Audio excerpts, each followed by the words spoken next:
Hello, hello. Good morning to all of you. Greetings from Johannesburg, South Africa. By means of introduction, my name is Refilwe Nyoni. I'm very excited to be with you today to facilitate this conversation on behalf of my wonderful organization called Mindful Revolution. Today, we are talking about choosing our children. And let's be honest, the role of being a parent is amongst the most important work that we will do in our lifetime. I don't know about you, but it's certainly an honor for me to be a custodian of a really cool little human being. Her name is Lihakwe, and I always say that she is my personal mindfulness teacher. The thing about children is that they have this natural mindfulness. They are so present, they are grateful. And there's a wonderful quote by Henry Ward, and it says, "We never know the love of a parent until we become parents ourselves." Now, of course, I'm not assuming that there are no complexities in our stories, both as parents or those who have been parented. For some of us, we never really got to know our parents very well for whatever reason.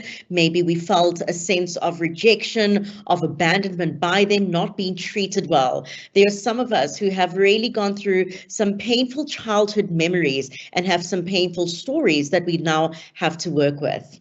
But the beauty of being an adult is having the power to change our story, having the power to turn the pages and write a new book, to be better and also to do better. As I said, today we are talking about choosing our children. Please take note that being a parent, it's not about being perfect. It's about doing our best. It's about showing up as ourselves in our entire authenticity. It's not about showing up as superhumans, but rather about being more present and doing our best. Let's kick off the session by centering ourselves with a little bit of mindfulness, a small breathing space.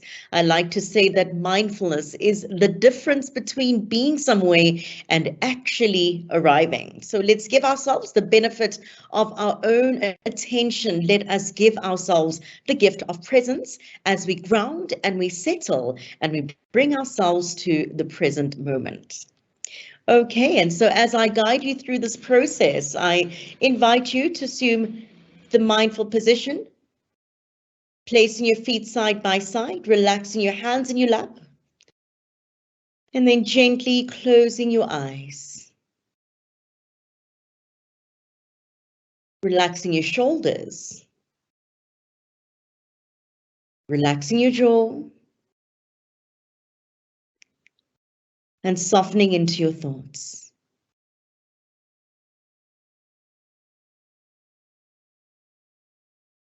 And we begin this process by gently observing our breathing,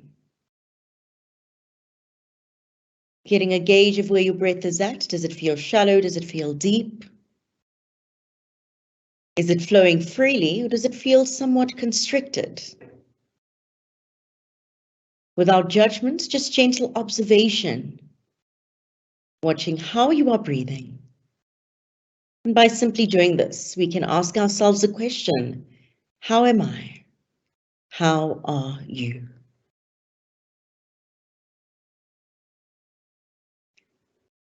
And now we start to deepen our breath, keeping mouth closed, inhaling through your nostrils.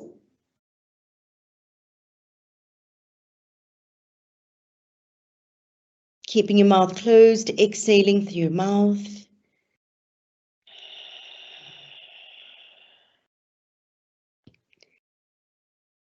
And now really keeping our mouth closed and then just inhaling and exhaling using our nostrils.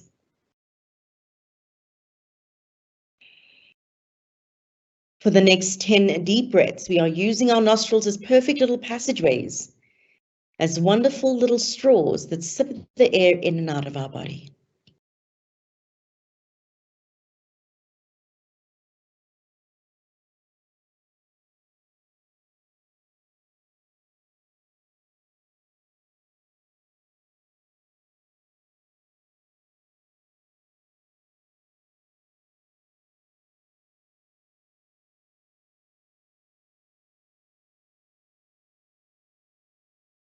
Keep breathing deeply.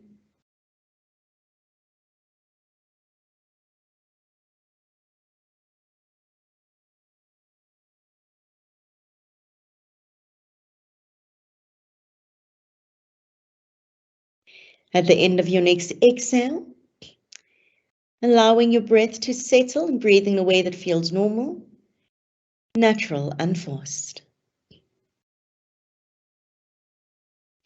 And now taking a moment to check in with yourself once more. How are you feeling? And how are you breathing?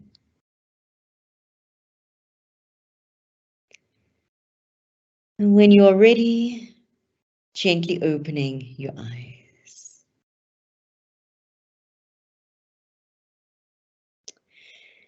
So as we continue this conversation about choosing our children, let's firstly define what does parenting mean?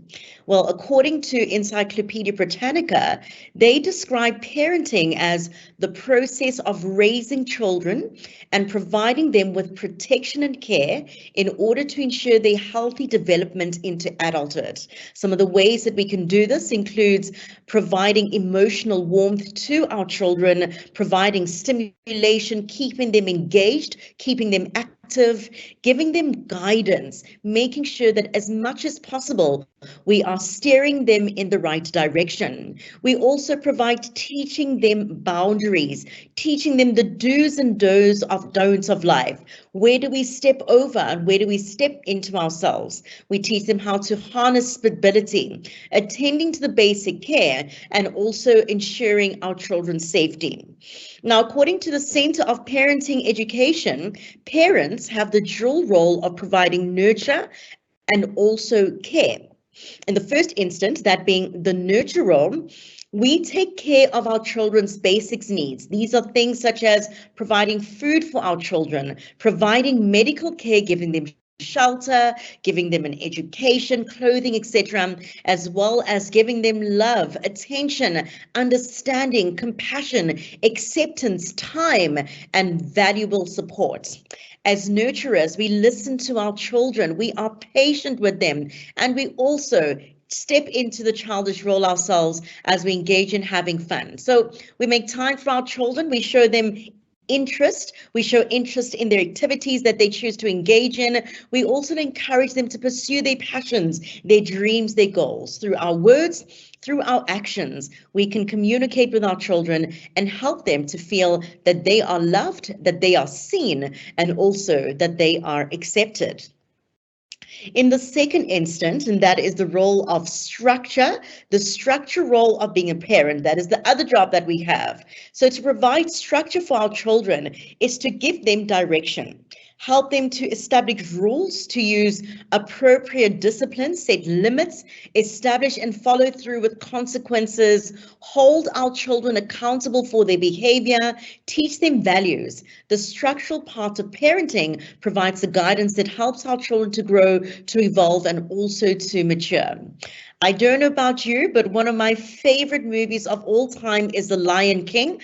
I'm a huge fan of it, and I just wanted to share a snippet of the first Lion King, the part of the movie where Pumbaa and Timba stumble upon this little lion cub called Simba and find themselves being parents. Let's see what the video shows us. Why not? One more run won't change our lives. Who knows why fate led us to little Simba that day? Maybe it was just my love of adventure, or my innate courage, my valiant and fearless way of... Okay, who's in charge of the freeze frames? Sorry. Anywho, rescuing Simba was a cinch. Then came the really scary part. Parenthood.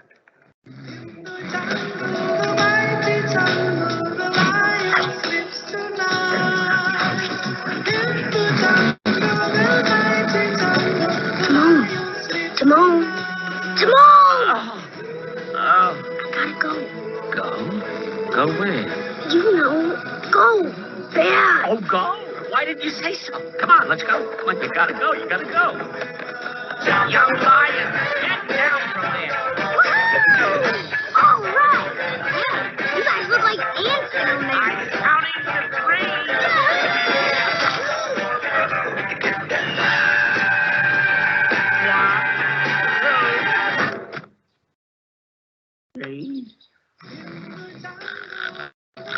Simone. Oh, again? No, I'm thirsty. You know, this means you'll be up again about 2 hours from now. Hang on, Simba. I'll save you.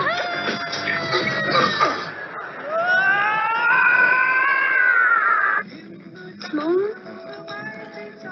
We gotta get old walking across this thing.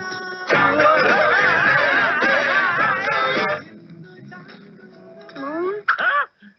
What have you got against the concept of a good night's sleep, huh? Actually, I had a bad dream. Oh, well, what do you mean? Junior had a bad dream. Oh. Why don't you sleep over here with us? Me, Pumbaa, Sue Pumbaa.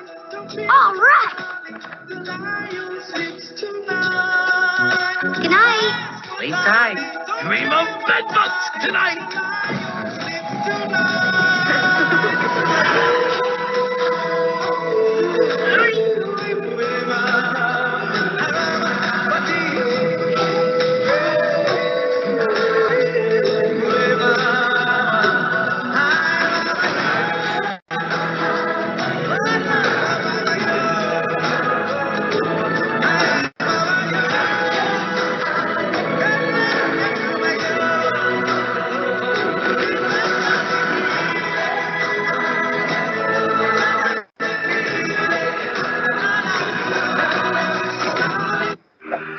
Why not? One more run will... Well, let's talk about safe spaces. You're right. One of the key roles in choosing our children is to create a safe space for them. And what do I mean by this? This is not just about physical safety in terms of provision and shelter. I'm inviting us to take a step further, and that is to cultivate and think about the capacity for emotional safety. You know, what a privilege it is to be alive in a time where we are encouraged to learn about the impact of our mental health, the impact it has on our lives, the impact it has on the lives of the people that we choose to surround ourselves with. There's a wonderful quote from Brené Brown, and she says that vulnerability is the birthplace of love, of belonging, of joy, of courage, of empathy, of accountability, and also authenticity. So safety creates a foundation for intimacy and closeness. And why does emotional safety matter? Emotional safety is the essential in any relationship, whether it be a relationship with our family, our friends, our colleagues at work. Emotional safety has a firm foundation of trust. When we trust that someone else can see, can hear, and understand us, we relax and we feel more open with them. We open up about how we are, how we feel, and we feel truly connected to the people that we're sharing time and space with. As it relates to our children, the trust that is important to us is one that should be natural, right? Them trusting us helps them to open up, to be natural, and to be themselves without fear. In relationships, we need to feel safe before we can feel vulnerable. Parenthood also allows us to create a safe environment for our children, an environment for them to grow, an environment for them to learn, and also for them to become the individuals that they need to be. But of course, it all begins with self. Emotional safety comes from within. It starts with us. It starts with ourselves as human beings, as individuals. It consists of identifying our feelings and being able to feel those feelings. And when we feel safe without our having to shy away from how we are authentically feeling in that moment, when we feel safe within ourselves, we can then extend and share that sense of emotional safety with others. Emotional safety means revealing our true self. It is about expressing who we are. This includes our hurts, it includes our fears, and also includes our dreams. It's expressing ourselves authentically, sharing our satisfactions, our dissatisfactions, our joys and our fears, our strengths, our insecurities, and having a conversation without it all blowing up into an argument or a disagreement with someone else. It's about sharing without fear, without being shamed, without yelling, or also without being afraid of rejection. Recent neurobiology research, a tongue twister right here, by Dr. Stephen Porges reveals that emotional safety is one of the most important aspects of a relationship. It creates connection in a relationship. And building emotional safety, it requires building and keeping trust. Trust is built by honesty. It is built with honesty. It is built by credibility. It is built with credibility. It is built by communication. It is built with communicating and also authenticity. We can be ourselves. What are our respective levels of self-trust? So in order to know that we can trust others, it all begins with our ability to trust ourselves. And self-trust means consistently staying true to ourselves at its very core. Trusting ourselves means that we look after our own needs and also our safety. It means that we treat ourselves with love. It means that we treat ourselves with compassion rather than striving for perfection. According to an article that I recently read, it was on the website called soulsalt.com, and they say that self-trust comprises awareness of our thoughts and our feelings. It comprises expressing ourselves openly and honestly. It comprises sticking to personal standards, ethics, and staying true to our core values. It also means knowing when we need to take care of ourselves first before attending to others. It means confidence that we can get through difficult times. It also comprises pursuing our goals and pursuing our dreams. Trusting ourselves is not about being bulletproof. It's not about eliminating self-doubt. It means reclaiming our power to surrender to our fears. It means standing up for a place of confidence and standing up from a place of strength. How do we rebuild trust within ourselves? When it comes to trust, patience is the absolute virtue. Over time, we can develop self-confidence. Small steps and daily action will help us to build confidence and trust. What does this look like? This looks like developing a self-care routine and good daily habits. It means practicing regular communication with ourselves.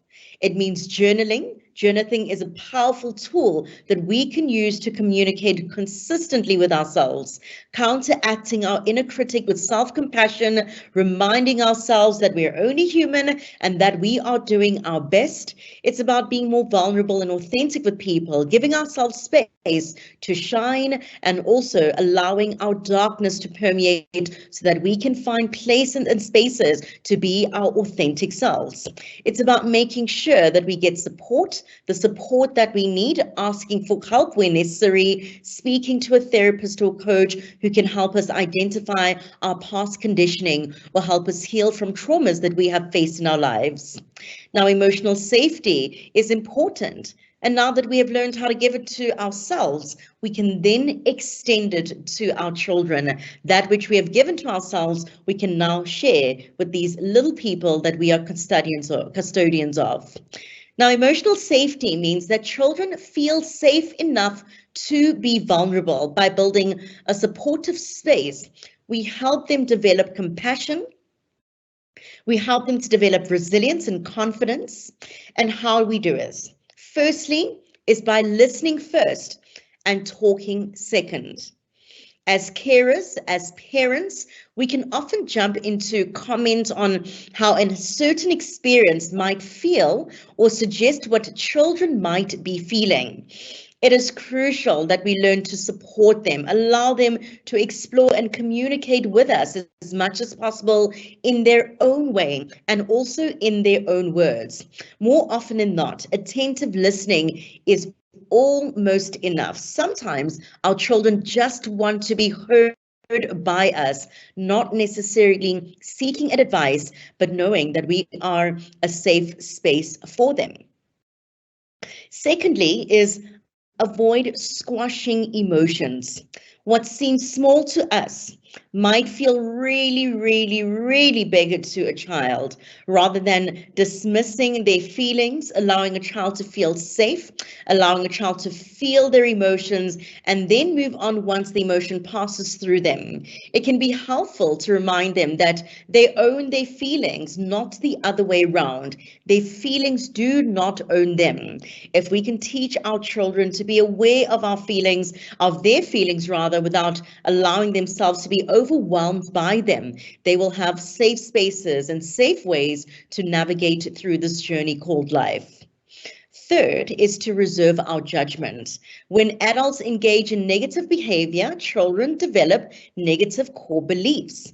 They might not understand our sarcasm at a young age, but they do pick up on our tone, on our voice, and also our expressions. So reserving judgment, rather holding conversations, holding meetings with them where you can discuss things, having open conversations where you give them the benefit of understanding. And this is not even just about the age that they're at. You can start to have these conversations at any point in life. It's so important that we teach our children emotional vocabulary. We teach them about the feelings that they experience and also how to express those feelings without judgment. And how we do this is by suspending our own judgment. Next is to express our own emotions. You know, it's healthy to allow a child to see the range of emotions that we go through as adults. Sometimes as adults, we think that it's necessary for us to be perfect, but that's not necessarily helpful. You know, it shows children that it's all about being human. Being a part of a human being is about having a whole range of emotions: happiness, sadness, disappointment, cheerfulness, mourning, joy, all sorts of things. The range of emotions are important for our children to see. By talking about emotions, our children learn that we all have big feelings and that it's okay for them to have big feelings as well.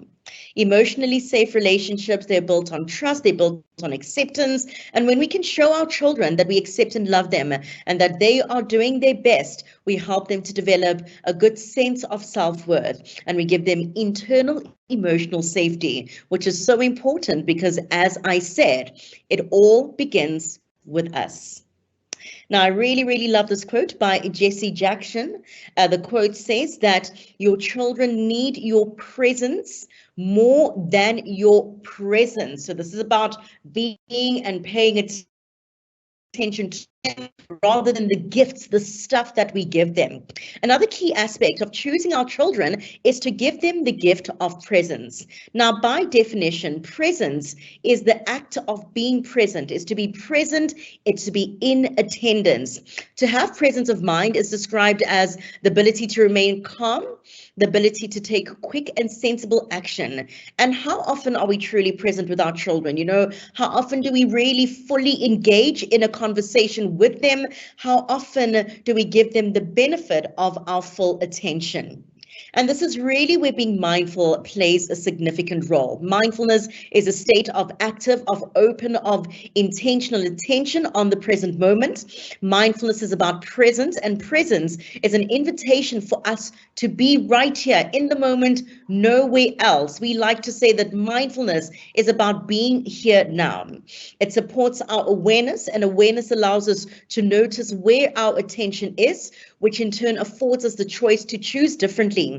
It allows us to notice distraction and, when necessary, to refocus. It's all about upgrading our minds. Through the practice of mindfulness, we're able to enhance and develop sustained attentional focus. This is due to the neuroplastic changes that it creates in the prefrontal cortex. Now, the more we intentionally practice bringing our attention back when we notice that we have been distracted, the more we can train ourselves to be more alert and more focused. The more we can train those parts of the brain involved in those mechanisms to become better doing so.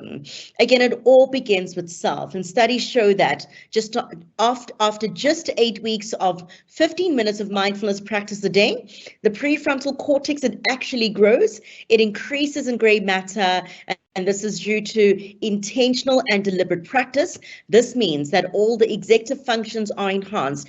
including the capacity for focus. So in addition to this, mindfulness practice, it increases activity in the ACC. This is the anterior cingulate cortex, which is also known as the ACC, and this lies in a unique position in the brain with connections to both the emotional limbic system as well as the cognitive prefrontal cortex. When we can focus more, we can be more present. And when we are more present, we put ourselves in the best position to actually choose our children. I'd like to introduce you to one of my favorite practices. This is called the mindful snack. It is for the moments when we are feeling stressed out.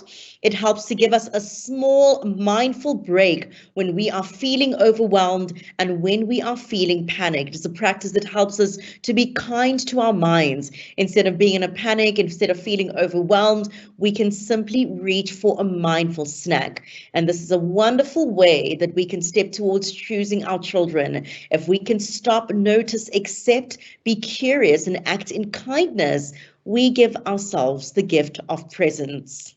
I'm excited to guide you through this practice. And as we do this, I invite you to assume what we call the mindful position once more, ensuring that you are comfortably seated,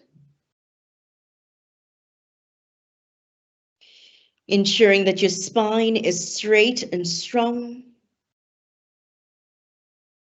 ensuring that your feet are touching the floor. Your feet are not crossed over, but rather they're placed side by side, allowing them to relax. Gently relaxing your shoulders, completely relaxing your belly.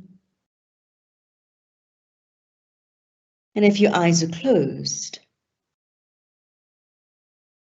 keeping them closed. If your eyes are open, gently closing them down.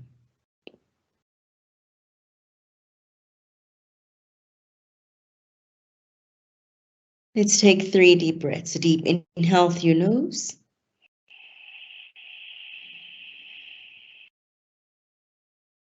Exhale through your nose.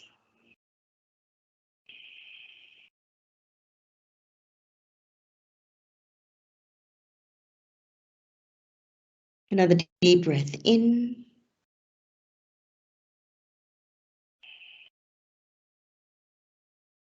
And exhale.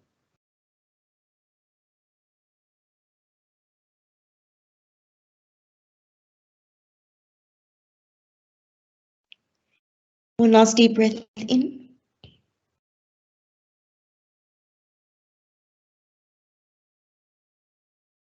And exhale.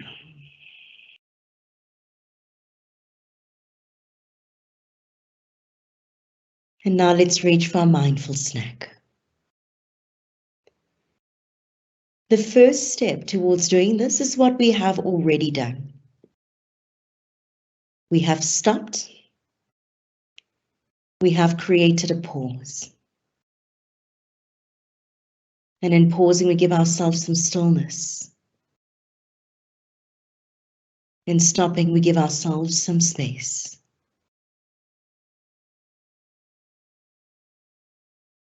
There's a wonderful quote by Dr. Viktor Frankl, and he says that between stimulus and response, there is a space. And in that space lies our freedom to choose our response. In our response lies our growth and our happiness. This moment of stopping, it helps us to expand our perspectives. It helps us to calm our internal storms.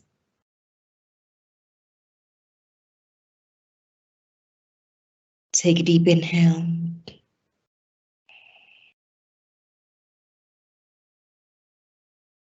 And exhale.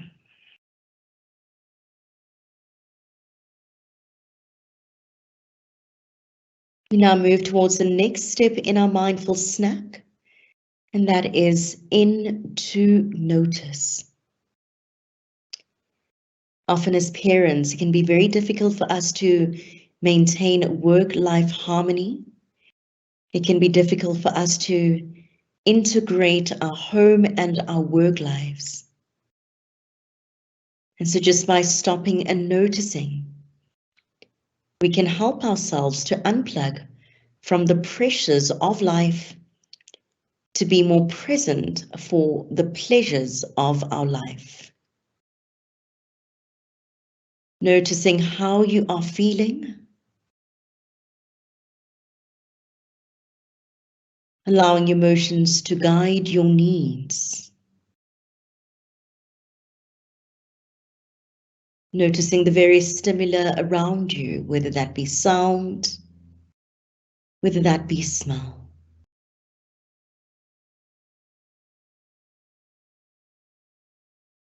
Name and tame your emotions as you notice them. Noticing is about giving careful attention. It's about cultivating focus in more than one direction.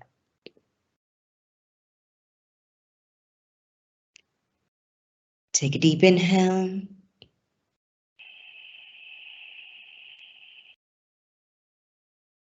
And exhale.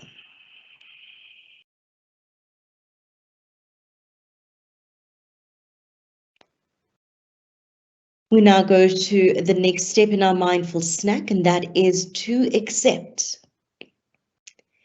Accepting whatever it is that we have noticed. Not fighting. No pressure on ourselves to be different or to feel different. No force, no exertion, no coercion. Acknowledging. Accepting. Allowing.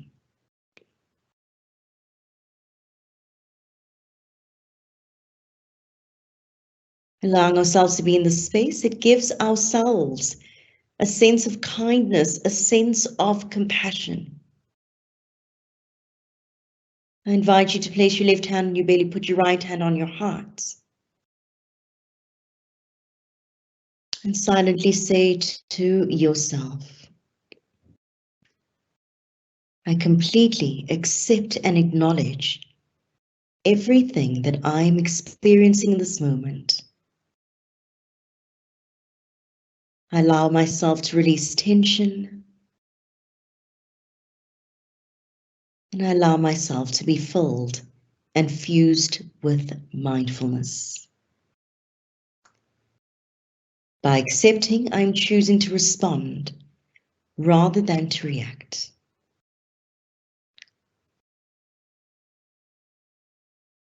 Take a deep inhale.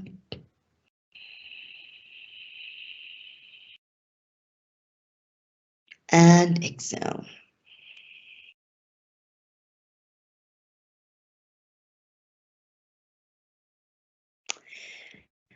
Putting your hands back in the lap, one palm on top of the other. We move to the C of mindful snack, and that C is for curiosity.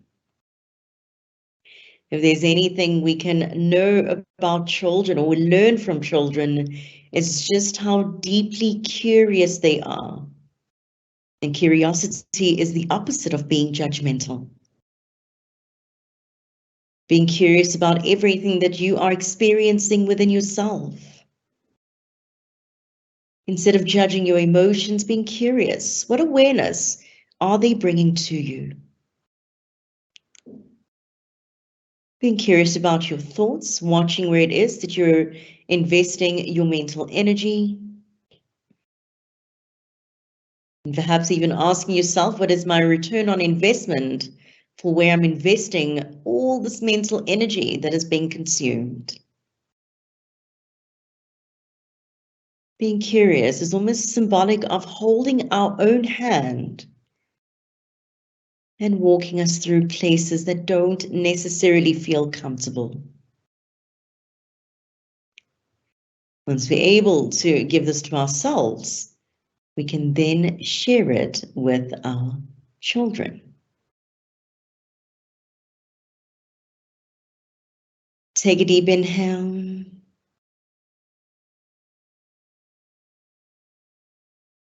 And exhale.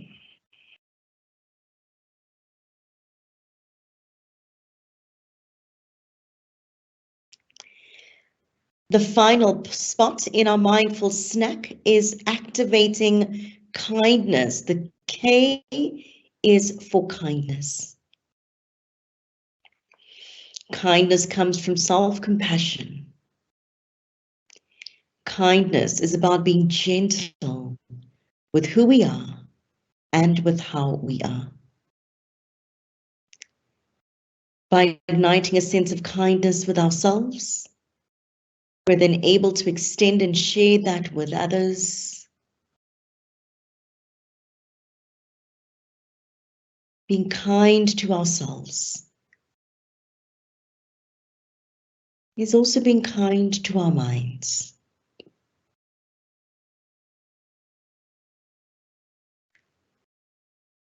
Let's take 3 deep breaths together to seal off our practice. A deep inhale through your nose.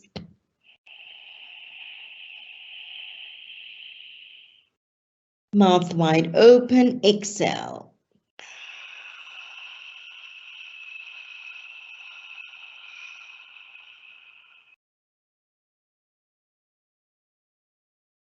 Another deep breath in.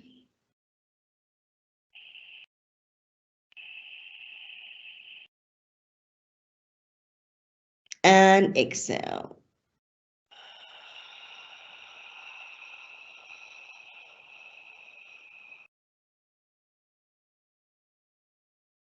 One last deep breath in.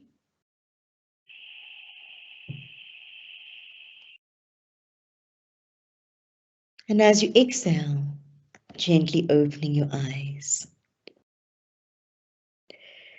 And just like that, we have practiced mindfulness, or as my daughter likes to say, we have practiced kindfulness, stopping, pausing, giving yourself a mindful snack. And of course, this practice does not have to be as long as I've done it today. This was just extended to give you the full experience of what it means to reach for mindful snack. But just a couple of minutes of stopping, of noticing, of accepting, igniting curiosity and kindness can put you into a safe space of choosing healthy emotions, healthy thoughts, healthy actions as it relates to engaging with your children. Our final point of reflection: in order to choose our children, we can pause on purpose to reflect on the good stuff and also to grow our gratitude. At this juncture, we're going to journal. I invite you to grab something to write with, something to write on. You're also welcome to use the Q&A to share your reflections.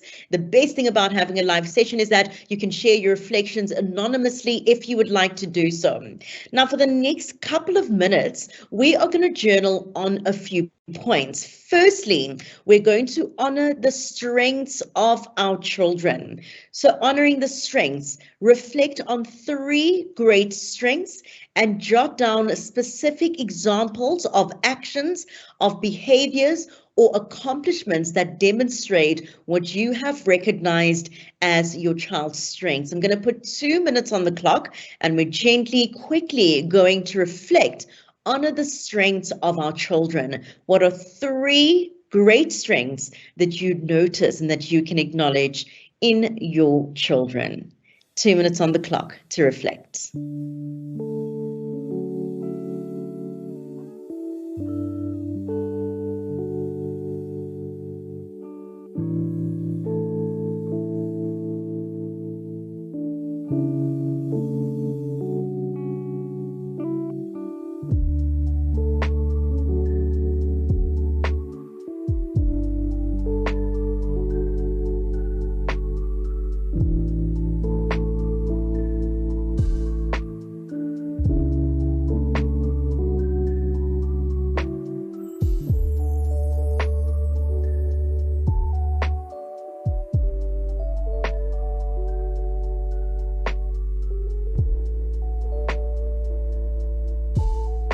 We have about 1 minute to go. We're still reflecting on honoring the strengths of our children.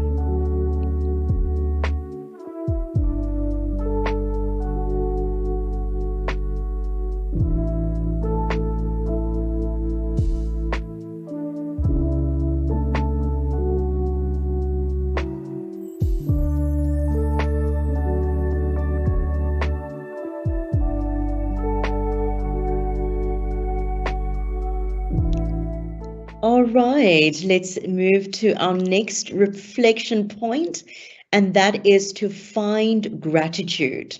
I'm going to ask you to list 3 things that you are grateful for with regards to your children and provide details why.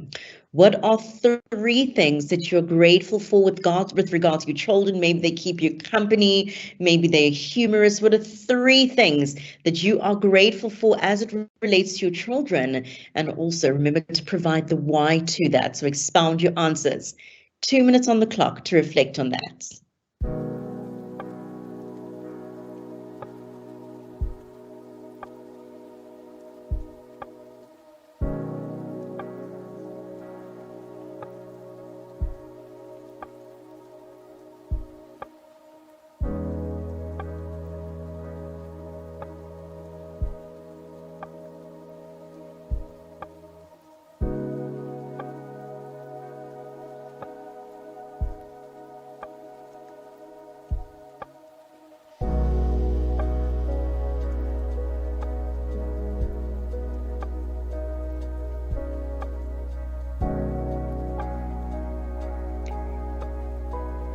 One minute to go in expressing gratitude for our children.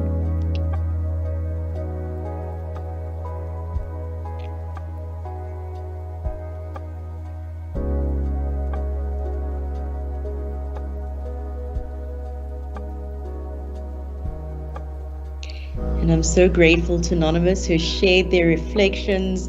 Incredibly smart, kind, open to new experiences. Thank you. I love that. Thank you so much for sharing.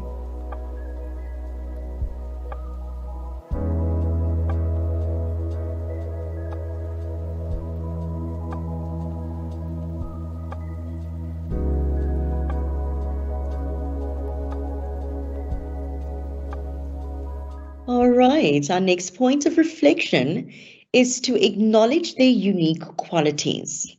Now, for this one, we have to dig a little deeper. We're asking ourselves, what have we noticed about our children that makes them stand out and is their uniqueness? So this is a quality, it is a thing about them that you know that no one else has, and it's something that as a parent you will know better than anyone. The third point of reflection is to acknowledge their unique qualities. Let's dig deep and let's give ourselves a couple of moments to really reflect what unique qualities stands out about your children. 2 minutes on the clock.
To reflect on the unique qualities of our human beings.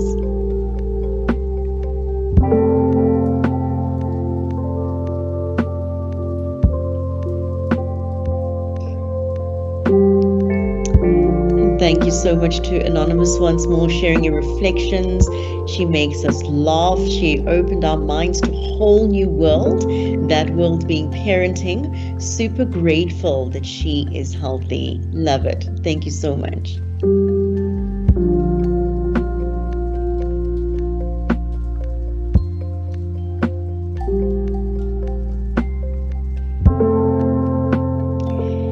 All right. Our next two reflection points are going to relate to ourselves as parents. We bring it back to self. So acknowledging our own efforts. This is about recognizing our efforts, recognizing our determination, our dedication, and our persistence of being parents. What are the kind of things that you can acknowledge about yourself, the things that you have done well and in your role as a parent? So we're acknowledging our own efforts. Yes, we are not perfect, but we have to acknowledge the things that we have done well in our roles of being parents.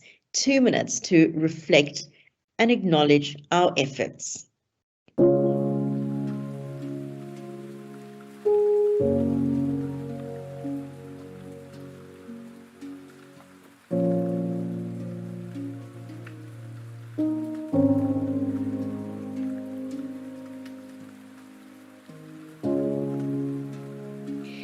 Thank you to Anonymous once more for sharing. She can light up a room full of people by making them laugh. Uniqueness is something quite special. Thank you for sharing that.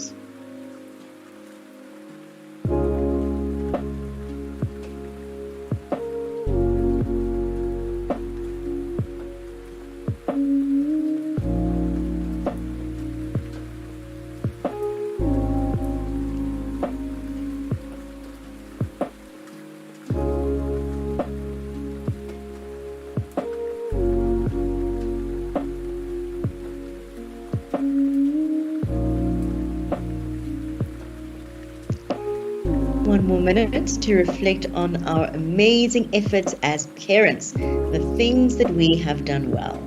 Often we don't give ourselves credit. It's so much easier for the inner critic to be ignited. So this is really about celebrating ourselves.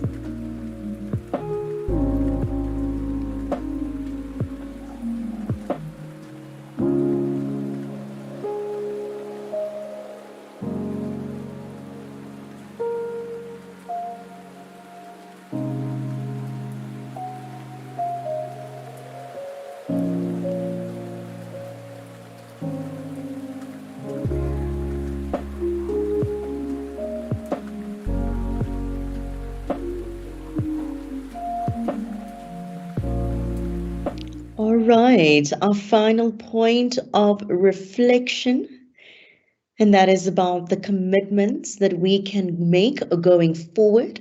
Again, this is not about igniting the inner critic. We're just going to reflect on a few things. What commitments can you make going forward to choose your children more? So what are some of the things that you think that you can do a little bit better, or that you can commit to with a lot more intensity? We're going to spend a couple of minutes really reflecting on the commitment that we can make going forward to be more mindful and more present as parents. 2 minutes for this.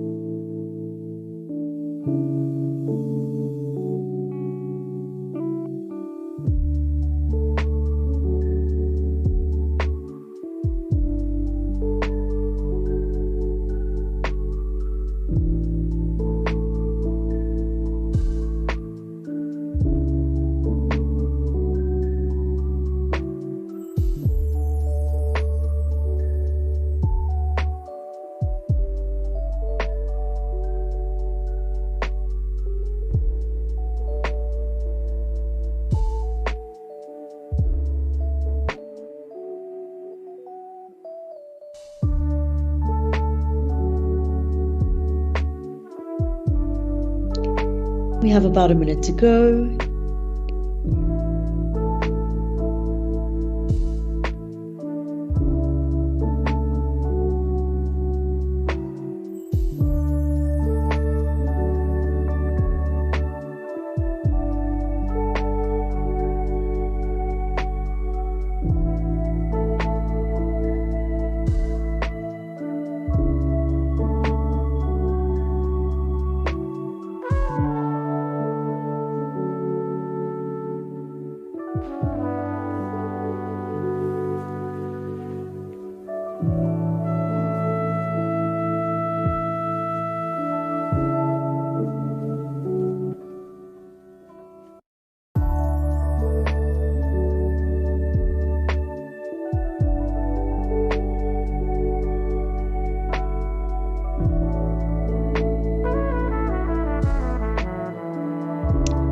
Right, so our time is up for this particular reflection. I've given you these journal points as a way to check in with yourself continuously, perhaps once a week, once a month, reminding yourself of all these things that we have reflected on today, whether it's being grateful for our children, honoring their strengths, acknowledging their unique qualities, acknowledge our own efforts, our own commitments to doing things a little bit differently. Journaling is a powerful way that we can choose ourselves, choose to focus our attention on our perspective, on our growth. And in choosing ourselves, we learn and we teach ourselves to be more present for our children and to choose them too.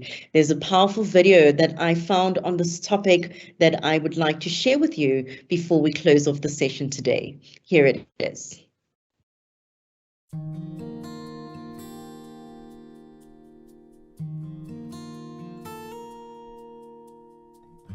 In the faint light of the attic, an old man, tall and stooped, bent his great frame and made his way to a stack of boxes that sat near one of the little half windows.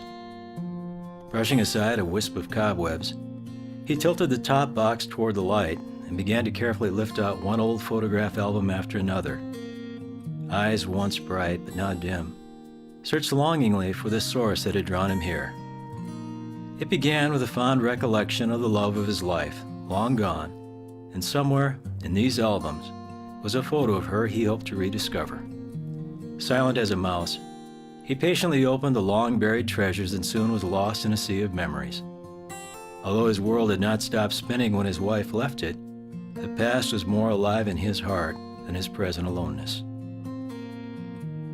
Setting aside one of the dusty albums, he pulled from the box what appeared to be a journal from his grown son's childhood.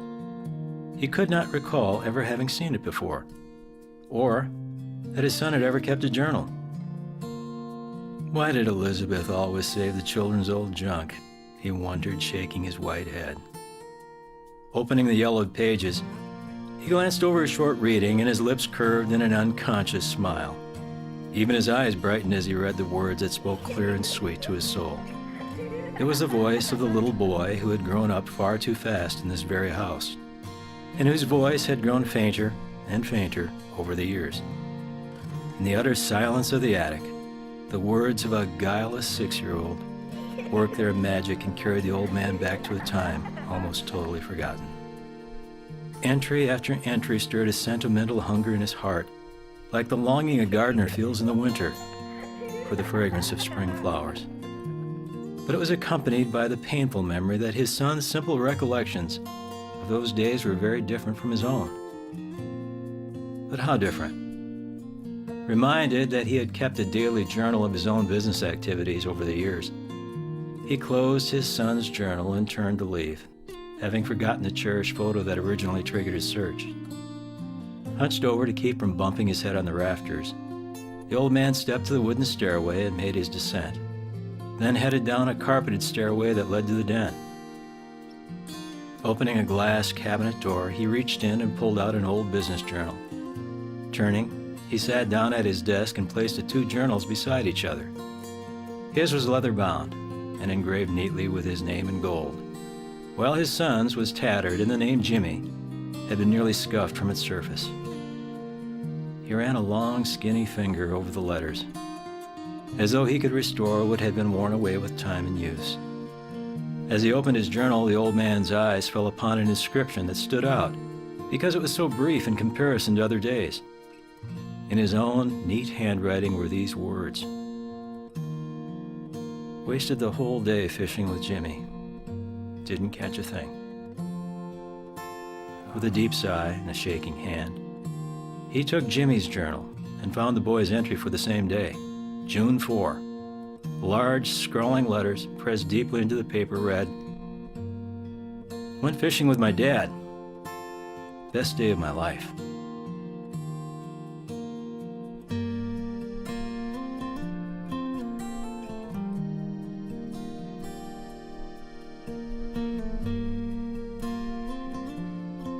I can't think of a better way to close off this session that is with that very special video that reminds us of the value of our time and what we choose to spend our time on.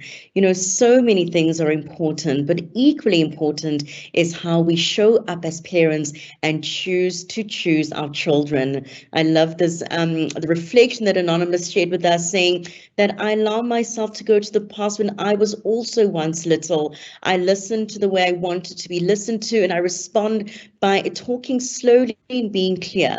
I allow them to ask questions and answer them truthfully, but also sensitively. I apologize when I've disappointed them, and I work on doing better.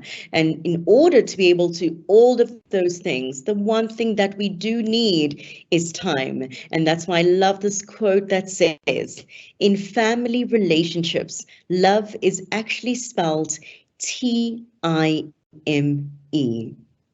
Thank you so much for joining me today. Thank you for all the people that shared their reflections with me. It makes me feel so connected to people that I'm not necessarily in physical contact with. It's so important, and so I really appreciate it. Perhaps in the last few minutes that we've got, we can share in the Q&A. What is the key takeaway that you got from the session today? Perhaps it is a quote, perhaps it's an insight, perhaps it's something that you can commit to doing. Sharing with me, please. What is the key thing that you got from the session today? What is your key takeaway? For those of you who do need to leave to your other priorities, I bid you farewell. You are mindfully excused. Once again, thank you so much for joining us today, and we look forward to seeing you again very soon.